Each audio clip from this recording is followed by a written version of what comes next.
Ah, nous avons parlé de l'utilisation des mathématiques dans l'art.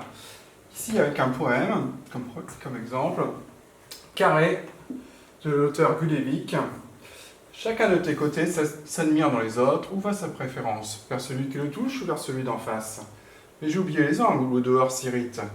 Au point de t'enlever, les doutes qui renaissent. Donc Gulevik est un auteur français du XXe siècle. Il a vécu l'essentiel de sa vie en Bretagne. Il est né en 1907 dans la commune de Carnac, dans le Morbihan. Il a réalisé de nombreux ouvrages poétiques. Il a un style irrégulier et concis, souvent porteur de truisme, contenant toujours un message de fraternité et de respect. Gulevik, il s'est engagé, était sympathisant communiste pendant la guerre civile espagnole. Il a ensuite rejoint le Parti communiste en 1942 pendant la Seconde Guerre mondiale. Avec Paul Éluard notamment, il a participé à des publications de la presse clandestine. Et il a reçu plus tard de nombreux prix de poésie.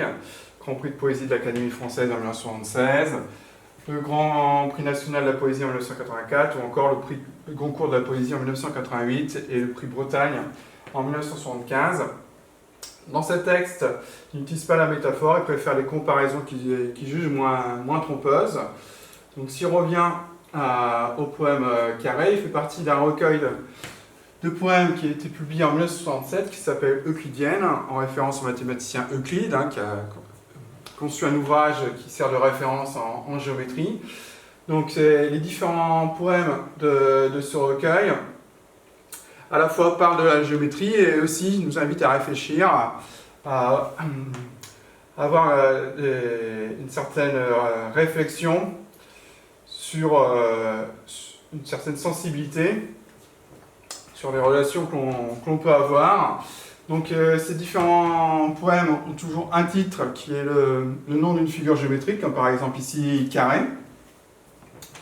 Et ensuite, au fil des quelques vers, les poèmes sont très courts, sur le ton de la confidence, c'est comme si on s'adressait à la figure géométrique.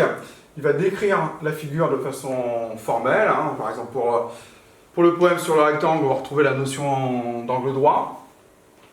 Mais il ne se contente pas de ça, il transcende la description de la figure et il éveille dans l'esprit du lecteur une inquiétude, une angoisse existentielle. On note dans le poème l'utilisation de la première personne.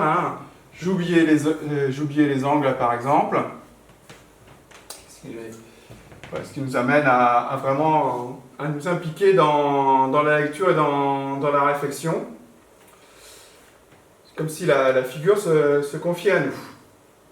On peut voir d'autres exemples de poèmes de ce recueil. Par exemple ici, parallèle, perpendiculaire, isocèle, équilatéral, rectangle, les différents triangles particuliers, ou encore le cercle, si on prend par exemple celui-ci, tu es un frère, on peut s'entendre, fais-moi pareil, enferme-moi, la notion d'enfermement qu'on peut ressentir avec le cercle, réchauffons-nous, vivons ensemble et méditons.